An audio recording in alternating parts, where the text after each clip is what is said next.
8 Oktober 1978. Bahasa Melayu dikenal sebagai lingua franca. Lingua franca sendiri termasuk ke dalam bahasa perdagangan serta ke dalam sistem bahasa perhubungan.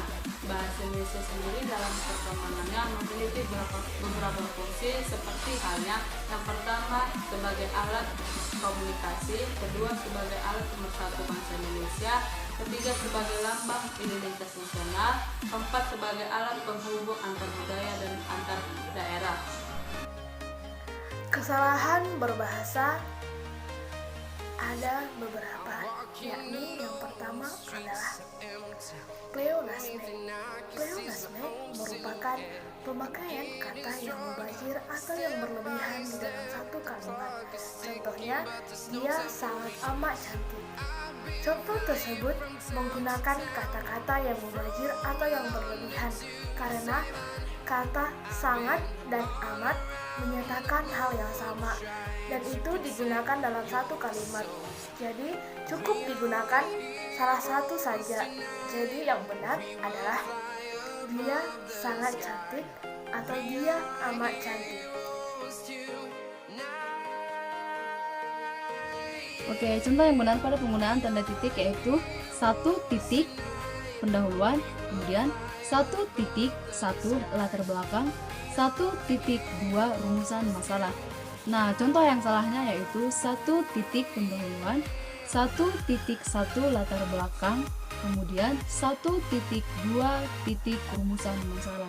Nah, kita juga bisa melihat pada penggunaan pada bilangan yang menyatakan ribuan atau kelipatan ribuan.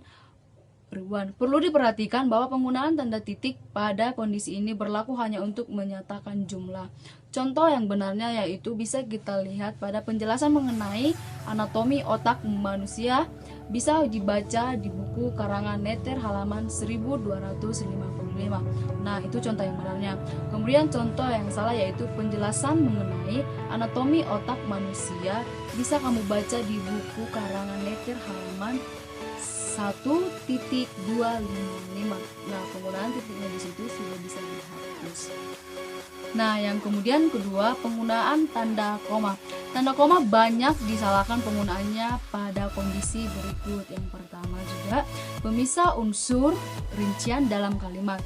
Pada rincian terakhir yang biasanya diikuti kata hubung sebelumnya tetapi diberi tanda koma. Contoh yang benarnya bisa kita lihat yaitu aku hanya membawa buku digunakan tanda koma, tas, koma, dan pensil.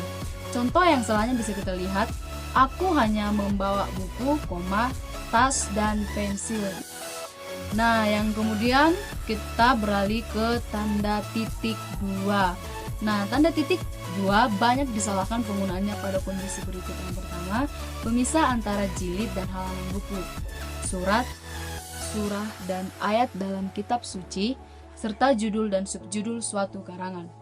Contoh yang benarnya bisa kita lihat yaitu tata laksana diabetes mellitus titik 2, diagnosis, terapi, dan upaya pencegahan.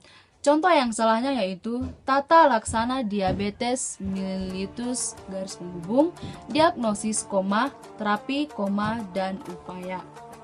Nah, yang keempat kita beralih ke penggunaan kesalahan tanda titik koma.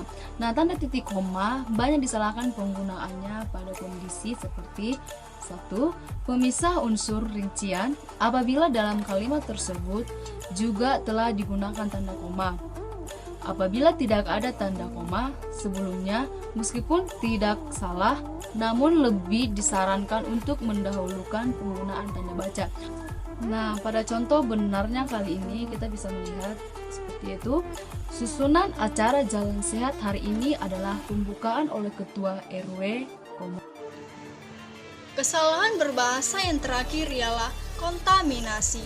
Kontaminasi adalah penggabungan beberapa bentuk kata, frasa, dan kaidah bahasa yang satu dengan bahasa yang lainnya, sehingga menimbulkan bentuk baku yang sebenarnya yang tidak lazim.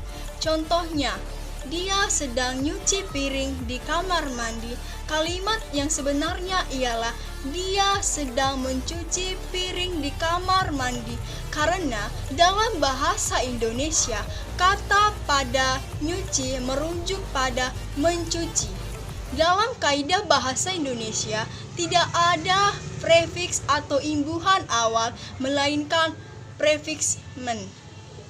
Maka kata baku yang sebenarnya ialah mencuci bukan menyuci. Jadi inilah gejala pada kontaminasi. Terima kasih.